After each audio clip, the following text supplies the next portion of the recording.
হাসিনার পতনের পর থেকে ঢাকা দিল্লির মধ্যে তৈরি হয়েছে এক অদৃশ্য দেওয়াল, যা গত ১.৫ বছরেও কেউ ভাঙতে পারেনি। উল্টো দুই দেশের সম্পর্কে একের পর এক নতুন ইস্যু বাধা হয়ে দাঁড়াচ্ছে।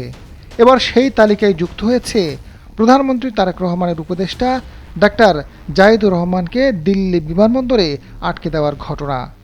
এ ঘটনা রাজনৈতিক অঙ্গন সহ নানা মহলে ব্যাপক আলোচনার জন্ম দিয়েছে। যথাযথ কূটনৈতিক চিঠি দেওয়ার পরেও ২ ঘন্টা দিল্লি ইন্দিরা গান্ধী এয়ারপোর্টে তাকে বসিয়ে রাখা হয়েছে। এদিকে ডাক্তার জায়েদের সঙ্গে ঘটে যাওয়া এই ঘটনায় প্রতিবাদ জানিয়েছে বাংলাদেশের পররাষ্ট্র মন্ত্রণালয়। দিল্লির ওই ঘটনাকে অনাকাঙ্ক্ষিত এবং দুঃখজনক বলে মন্তব্য করেছেন পররাষ্ট্রমন্ত্রী খলিলুর রহমান। এ ঘটনায় যথোপযুক্ত ব্যবস্থা নেওয়া হবে। পররাষ্ট্রমন্ত্রী মন্তব্যের কয়েক ঘন্টা পর ভারতের ভারপ্রাপ্ত হাই কমিশনার পাওয়ান কুমার বড়াইকে তলব করা হয়েছে। এ সময় তার হাতে একটি প্রতিবাদপত্র তুলে দেওয়া হয় বলে পররাষ্ট্র মন্ত্রণালয় সূত্রে জানা গেছে।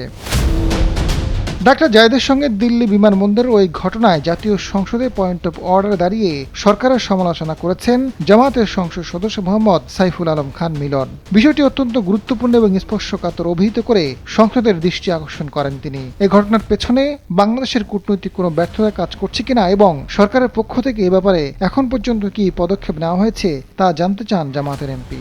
এ ব্যাপারে কি আসলে আমাদের কূটনৈতিক ব্যর্থতা কি এবং এ ব্যাপারে কি পদক্ষেপ নেওয়া হয়েছে?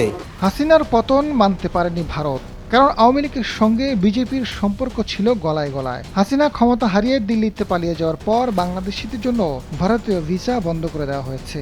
সেই সঙ্গে দেশটির গণমাধ্যমগুলোতে বাংলাদেশ নিয়ে তিলকে তাল বানিয়ে চলতে থাকে ধারাবাহিক অপপ্রচার।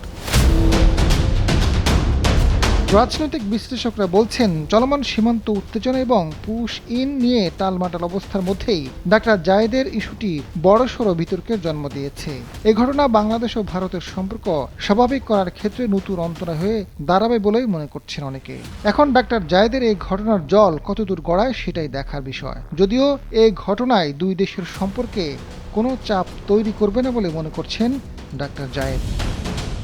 আজাদ ফারুক, সময়ের আলো।